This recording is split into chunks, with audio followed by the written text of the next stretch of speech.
Assalamualaikum warahmatullahi wabarakatuh. Pada video kali ini, kita akan belajar tentang fungsi naik dan fungsi turun dari fungsi trigonometri. Ini adalah materi matematika peminatan kelas 12. Syarat suatu fungsi naik dan fungsi turun adalah sebagai berikut. Dikatakan fungsi itu naik jika turunan pertamanya atau f aksen x-nya lebih dari 0. Dikatakan fungsi stasioner atau tidak naik dan tidak turun jika f aksen x-nya sama dengan 0. Dan dikatakan fungsi turun jika interval f aksen x-nya kurang dari 0. Ini yang harus diingat ya, untuk interval fungsi naik, fungsi turun, dan juga stasioner. Untuk lebih memahami, kita lihat contoh berikut. Contoh, diketahui fungsi fx sama dengan cos x min 60 derajat, di mana x-nya berada dalam interval 0 derajat sampai 360 derajat. Di sini diminta untuk menentukan interval fungsi naik dan fungsi turun. Kita bahas bersama ya caranya. Jawab. Langkah pertama, cari dulu f aksen x-nya. Turunan dari cos x min 60, sudutnya x min 60, turunannya 1. Turunan dari cos adalah min sin, sudut tetap x dikurangi 60 derajat. Kemudian kita cari stasionernya, di mana syarat stasioner itu adalah f aksen x sama dengan 0. Berarti di sini f aksen x-nya min sin x kurangi 60 derajat sama dengan 0, karena ada minus, berarti kedua ruas dikali dengan minus, min kali min jadi plus sin x kurangi 60 derajat, 0, dikali minus, tetap 0 ya. Ruas kiri dan ruas kanan kita buat sama-sama menjadi ada sinnya, berarti 0 ini harus kita ganti menjadi sin, sudut berapa yang hasilnya 0. Oke. Sin x kurangi 60 derajat sama dengan sin berapa yang hasilnya 0? Oke, sin 0 derajat. Karena berbentuk sin, ada dua kemungkinan penyelesaiannya. Yang pertama, sudutnya sebelah kiri, x kurangi 60 derajat sama dengan sudut sebelah kanannya 0 derajat, ditambah k kali 360 derajat. Atau, kemungkinan kedua, sudut yang sebelah kiri, di sini, x kurangi 60 derajat sama dengan 180 derajat dikurangi sudut yang kanan, kurangi 0 derajat ditambah k kali 360 derajat. Kita selesaikan dulu yang sebelah sini, maka x sama dengan min 60 pindah jadi plus 60 derajat ditambah k kali 360 derajat. Karena x-nya sudah berkoefisien 1, di sini bisa kita langsung substitusi k-nya. Jika k sama dengan 0, k-nya 0, berarti di sini 0.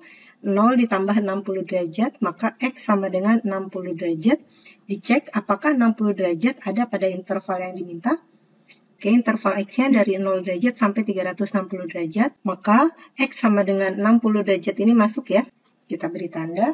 Jika k sama dengan 1, berarti ini 1 kali 360 derajat tambah 60, maka hasilnya lebih dari 360 derajat, tidak masuk dalam interval, tidak kita hitung. Kita lanjut ke sini. X kurangi 60 derajat sama dengan 180 derajat kurangi 0 adalah 180 derajat ditambah k kali 360 derajat. X sama dengan, ini pindah ya, jadi 180 derajat tambah 60 adalah 240 derajat ditambah k kali 360. Oke, koefisien x-nya sudah 1, berarti lanjut. Jika k sama dengan 0, berarti di sini 0. Tambah 240 derajat, maka x-nya adalah 240 derajat. Ini pun masih kurang dari 360, berarti masuk. Jika k-nya 1, berarti 1 kali 360. 360 ditambah sudut lagi, maka nilainya lebih dari 360, tidak masuk ke dalam interval yang diminta. Maka di sini diperoleh titik stasionernya adalah x sama dengan 60 derajat dan x sama dengan 240 derajat. Titik stasioner yang diperoleh ini kita masukkan ke dalam garis bilangan. Pada garis bilangan ini, kita tentukan ujung intervalnya. Yang pertama, intervalnya ujungnya adalah 0 derajat. Kemudian ujung yang satunya lagi 360 derajat. Titik stasionernya kita buat di sini 60 derajat. Kemudian yang satu lagi adalah 240 derajat. Langkah selanjutnya kita lakukan uji titik. Uji titik ini kita substitusi salah satu titik yang ada pada selang interval ini. Kita ambil misalkan di sini di antara 0 sampai 60 derajat ada titik 30 derajat. Kita substitusi 30 derajat ini ke dalam f aksen. F aksen X sama dengan min sin X dikurangi 60 derajat. Tadi kita substitusi X-nya 30 derajat. Maka di sini menghasilkan sin 30 derajat dikurangi 60 derajat sama dengan min sin min 30. Masih ingat ya, sin min alfa itu adalah min sin alfa, maka di sini minnya tetap. Sin min 30 nilainya adalah min sin 30. Min kali min jadi plus sin 30 adalah setengah. Kita ambil tandanya yaitu tanda positif. Tanda positif ini kita tulis pada garis bilangan, di sini positif. Hasilnya akan selang-seling, di batasnya positif, negatif, positif. Dikatakan fungsinya naik jika f aksen X-nya lebih dari 0. Lebih dari 0 itu tandanya positif. Jadi pada garis bilangan yang bertanda positif ini itu adalah interval di mana fungsinya adalah fungsi naik. Kita beri tanda ya, yang tandanya positif. Nah, kita tandai di sini dan di sini. Oke, tanda positif ini menunjukkan fungsinya naik. Di sini juga fungsinya naik. Maka interval fungsinya naik berada pada X-nya di antara 0 sampai 60 derajat dan 240 derajat sampai 360 derajat ditulis sebagai berikut. 0 derajat kurang dari X kurang dari 60 derajat. Dan yang satu lagi ya, ini 240 derajat kurang dari X kurang dari 360 derajat. Ini adalah interval fungsi naik. Kemudian kita cari interval fungsi turun. Fungsinya akan turun jika f aksen X-nya kurang dari 0 atau yang bertanda negatif. Nah, yang tengah ini bertanda negatif, kita beri tanda. Ini adalah menunjukkan fungsinya turun. Maka interval saat fungsinya turun adalah X-nya di antara 60 derajat sampai 240 derajat. Kita tulis seperti ini. 60 derajat kurang dari X kurang dari 240 derajat. Oke, di sini kita sudah menentukan interval fungsi naik dan juga interval fungsi turun. Kita lihat contoh berikutnya. Contoh yang kedua, tentukan interval fungsi naik dari fx sama dengan sin x tambah cos x, di mana x-nya mulai dari 0 sampai 2pi. Jadi interval x-nya adalah dari 0 derajat sampai 360 derajat. Oke, kita akan bahas soal ini. Jawab. Pertama, kita cari f aksen x-nya dulu.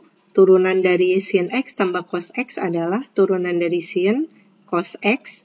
Ditambah turunan dari cos x adalah min sin x. Min kali plus jadi min ya. Di sini min sin x.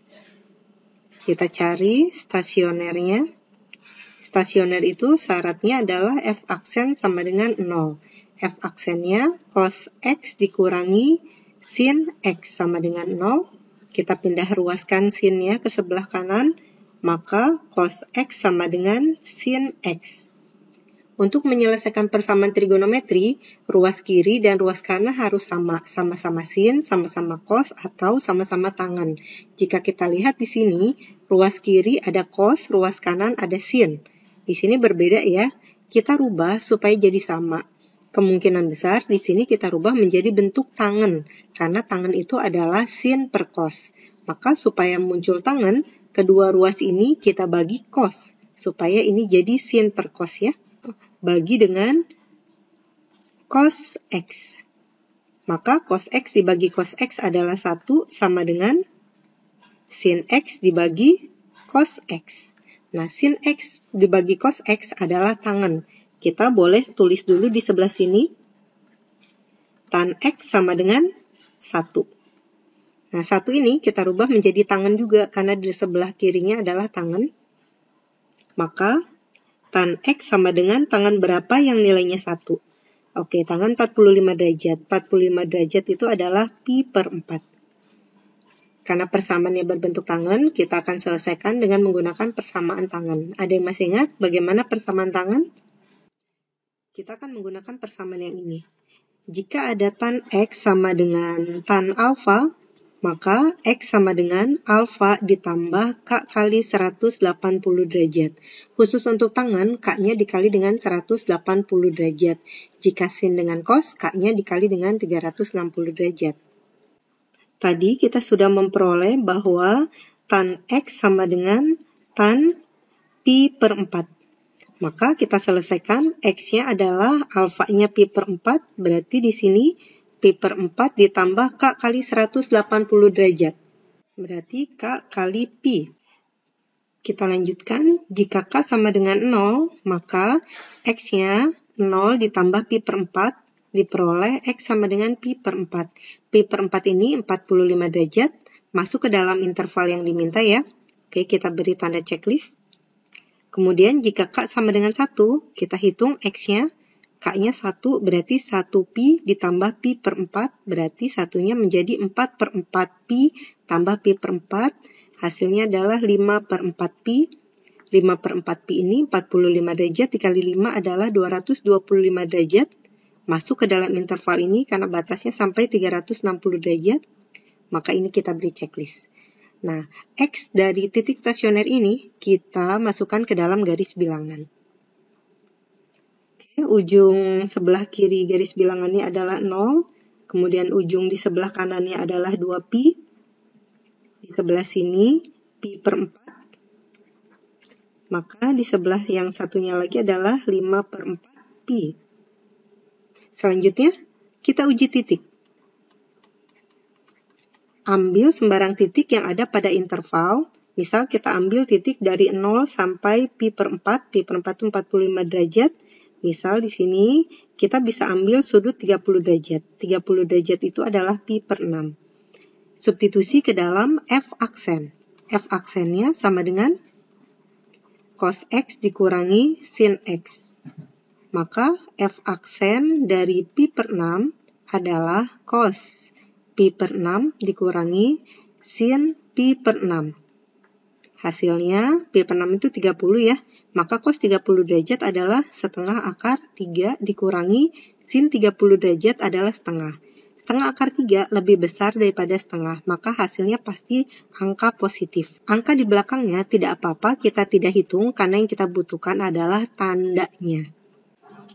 Tanda yang diperoleh adalah tanda positif, maka di sini kita masukkan. Di sini positif, selang-seling, di sini negatif, kemudian di sini positif. Karena yang diminta dalam soal adalah fungsi naik, di sini ya, fungsi naik, maka kita tulis interval fungsi naik diperoleh ketika F aksen X-nya lebih dari 0. Lebih dari 0 itu berarti tanda positif. Kita beri tanda di garis bilangan yang bertanda positif. Nah, kita beri tanda ya, beri arsiran yang tandanya positif. Ini adalah fungsi saat naik, di sini juga fungsi naik. Maka interval fungsi naik diperoleh ketika X-nya dari 0 sampai ke pi per 4, yang sebelah sini ya, yang pertama, dan yang kedua, X-nya dari 5 per 4 pi sampai 2 pi. X-nya dari 5 per 4 pi sampai ke 2 pi. Oke, inilah interval fungsinya naik. Bagaimana? Dapat dipahami? Jika belum paham, silahkan diulang lagi videonya sampai paham ya. Selamat belajar. Wassalamualaikum warahmatullahi wabarakatuh.